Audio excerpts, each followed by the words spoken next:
Today I'm going to show you how to build a subterranean irrigated planter like this one. Okay, this planter is in my greenhouse. It's about 15 feet long and about 39 inches wide.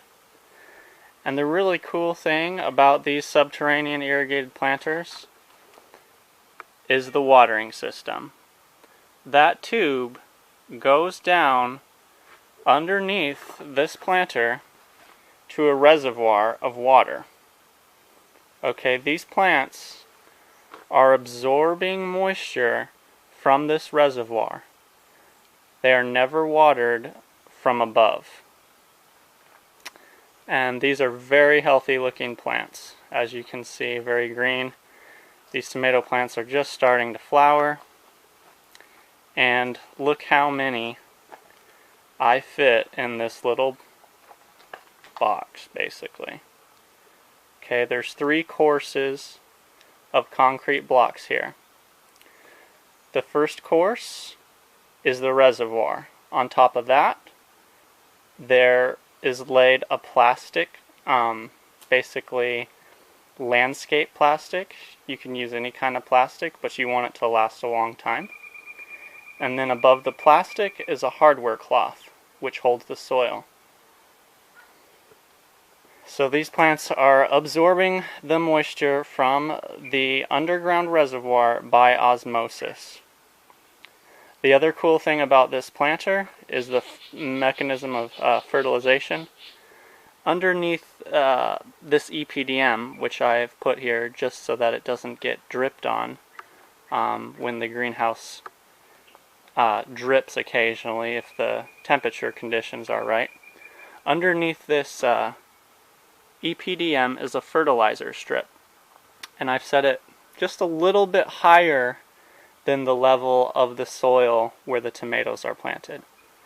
Now these tomatoes are absorbing the fertilizer from this fertilizer strip very slowly. Though it is not slow release fertilizer, it's actually quick release fertilizer. You could also use organic fertilizer, is fine. So these tomatoes, their roots are slowly growing towards this fertilizer strip, and they are absorbing the fertilizer by diffusion. The fertilizer cannot burn these plants because it is moving towards the roots by diffusion only. The plants will only grow enough towards the fertilizer strip to get what they need and no more. Therefore, the salts are not harming these tomato plants in any way. So this is a really cool way to grow food, and I'm very impressed at how low maintenance this is. This reservoir holds a lot of water. I don't know how long I could get away without filling that reservoir tube, but I suspect that it is a month or more. Okay, very cool. Now I'm going to show you this build from the ground up so you can see how it was done. You could do it with other materials. I happen to have these concrete blocks just laying around, not being used, so that is how I made this planter, and I'm going to make one just like it. Alright, this is step 1 of the sub-irrigated planter build. This is actually the hardest step, the first layer or the first course of concrete blocks. It's difficult, especially in this rocky soil, because you want to get the blocks level in both directions as much as possible. I use this green trimmer twine to get a straight line so that the planter would be equal distance from the greenhouse all the way along its length. So this is pretty basic. You just want to lay the first course of blocks in a rectangle like this. I've dug out the center, as you can see, so that will be where the plastic will be laid for the sub-irrigation planter. that plastic will hold a reservoir of water as tall as the concrete blocks and as wide as this planter. The next step is going to be to lay that plastic and then lay the hardware cloth so that the soil can rest atop the reservoir. As you can see, I've tried to remove most of the rocks out of the bottom of this planter so that they do not puncture the plastic. We have very rocky soil here. You don't want anything underneath the plastic that might puncture it. This is part 2 of the subterranean irrigated planter build. I have laid down 4 mil landscaping plastic. It was purchased in a 25 foot by 15 foot roll. It was just wide enough so I could actually fold the plastic over twice, widthwise. So this plastic, there's actually 4 layers between this plastic and the ground. So that's a lot of protection. This should last a very long time. The concrete blocks are there in the trough to support the landscaping fabric that I'm going to lay down in the next step.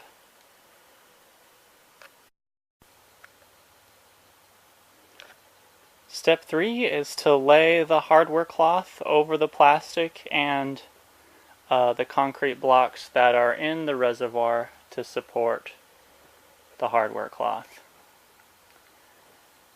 This is 1/4 inch hardware cloth. That is, the squares, the little tiny squares are 1/4 inch wide. I got this at a farm and feed store. I actually used 2 lengths so they overlap in the middle. And then, as you can see at the end, I've already got the cloth pinned down with the concrete blocks. So the last step is to lay the second layer of concrete blocks. It's not too hard once you get going. The first couple blocks you kind of want to feel for the edge of the first course of blocks so that you know you're placing the second layer above the first. And if it's not perfect, it's okay.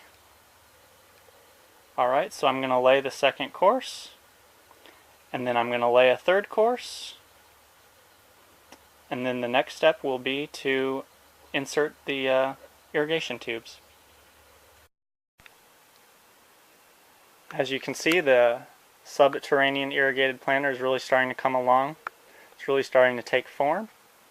I've added the last 2 layers of concrete blocks that I'm going to use. So you can see where the soil is going to sit on top of the hardware cloth, and it's going to go almost up to the level of the second layer of concrete blocks. So this is really starting to look like a planter. Now, I'm probably going to cut some of that edge off there where the hardware cloth and plastic comes out above the top of the first layer of concrete blocks.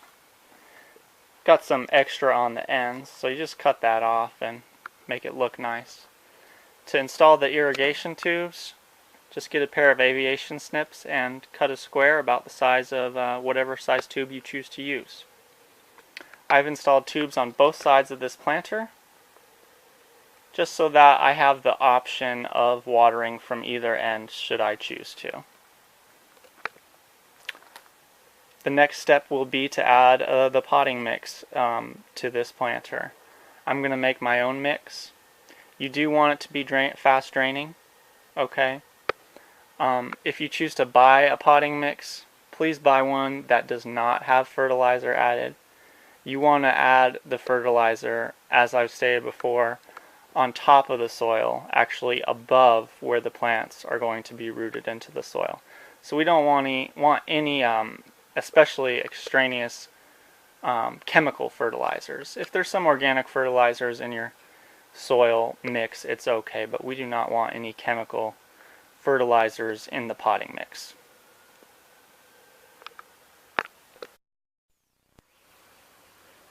Alright, I've filled the planter with my seedling mix. Almost all the way to the top, but not quite. I'm going to plant 3 rows here, and I've put some slow release fertilizer in the trough because I'm going to direct seed into those rows. This is where the fertilizer strip will go, and here. So we have 3 rows of crops with 2 rows of fertilizer in between. I haven't placed the fertilizer yet, and remember it's going to be fast release fertilizer or organic. So this is just a little bit above where the plants will be, and that will prevent the salts from damaging the plants. Thank you for watching. If you have any comments or questions, please feel free to leave them below.